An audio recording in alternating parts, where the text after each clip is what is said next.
What's up YouTube, Tsukimaro1 here. Today I'm gonna be doing a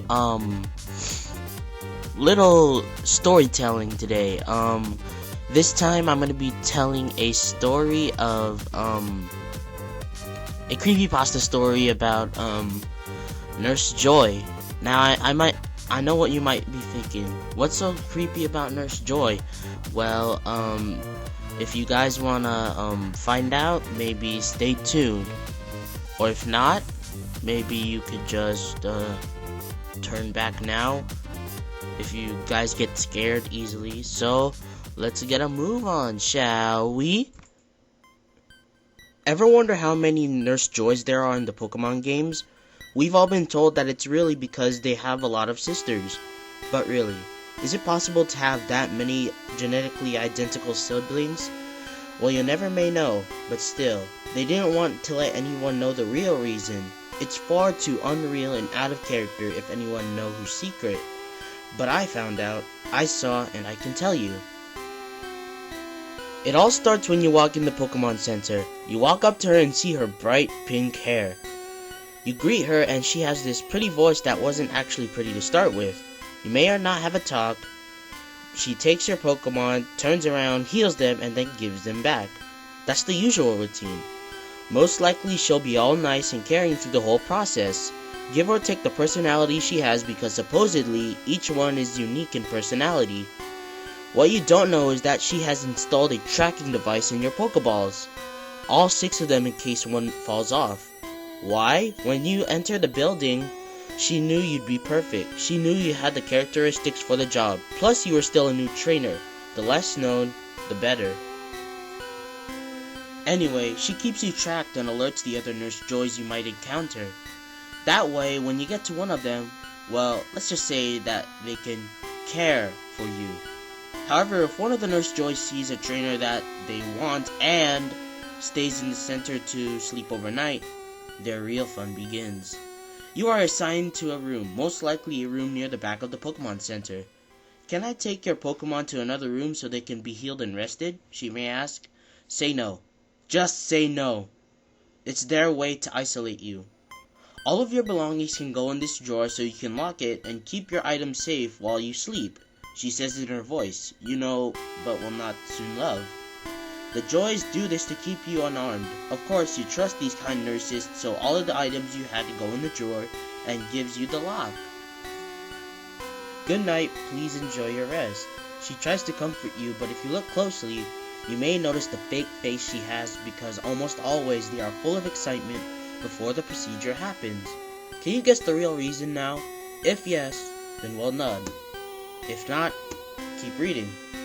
At about midnight, usually when it is all dark and no living thing is up and about, except for our lovely sadistic nurse, it all begins. The door to your room gently opens. There is no squeak or creaking noise because she was smart enough to oil the door so no sound is made when it is opened. She comes in with a gurney, you know, those medical stretch things they use to carry out injured people. Her face is not so sweet anymore, but more devilish. She enjoys the ritual. She loves it. The rush, the adrenaline she gets, the red glow in her eyes. It's as if she's possessed by the devil himself.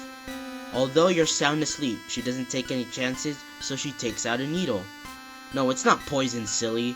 It's a liquid form of sleep powder, in a very high dose. An ounce could keep you asleep for, say, 2 hours. This needle has 10 ounces. She needs all the time she can get for the procedure to be successful. So you're knocked out on a gurney, being pushed down the hall into a room that has been disguised as the nurse's only room. If you ever manage to see what's inside, here's what you would see. Severed limbs and appendages of different sizes in jars. Only ones that didn't transform properly. There are also testicles. Yeah, she cuts them off. She drags the male's bodies underneath a saw tool that slices them off. She doesn't mind the bleeding, although she collects it through the drain and jars it. You know, for when she needs a drink. After all the Joys need a constant supply of blood. Now the next part is her favorite. Joy takes a knife and slices it down from the base of your neck to your groin.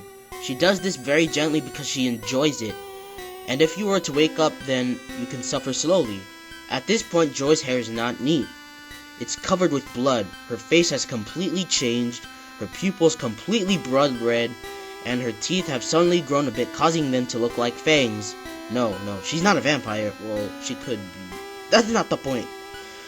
Joy then has a smile that's a mix of a clown and a demon because she takes out a bottle of serum with special DNA molecules in it.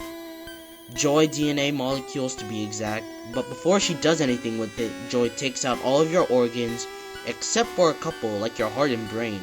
She stitches it open, your incision, but it's not a decent job. After all, it won't matter. The serum needs to be directly poured on the brain for it to work, so naturally, Joy will take out a saw. A regular old saw, slice your skull just enough for the brain to be showing. The serum is poured, and after a few minutes, your body is becoming more and more joy-like. The heart and brain are revived while new organs. Joy grows in the empty cavity that is your body. All your cuts are healed, and it was as if you had perfect skin. The process is complete. You wake up the next day wanting to work at a Pokemon Center. Anywhere would do. But you also have a DNA molecule forcing you to look for minor trainers that could be the next Joy.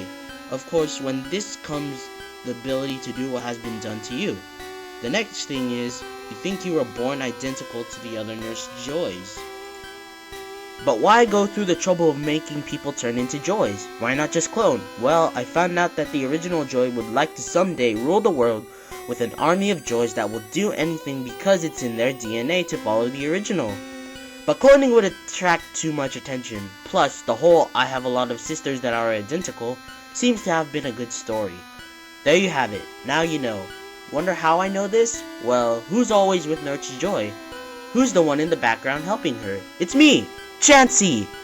Though I was not told to ever speak of this information even though I am a Pokemon. So my advice to you is to come to the Pokemon Center at your own risk. You never know.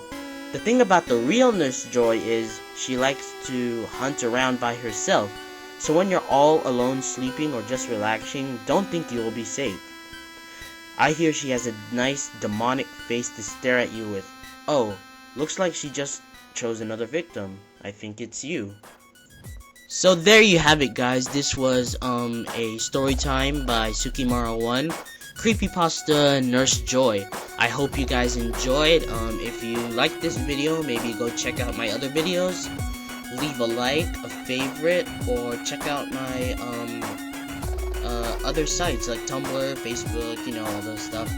And if you like all of those, please subscribe. As always, I'll catch you later. Bye bye.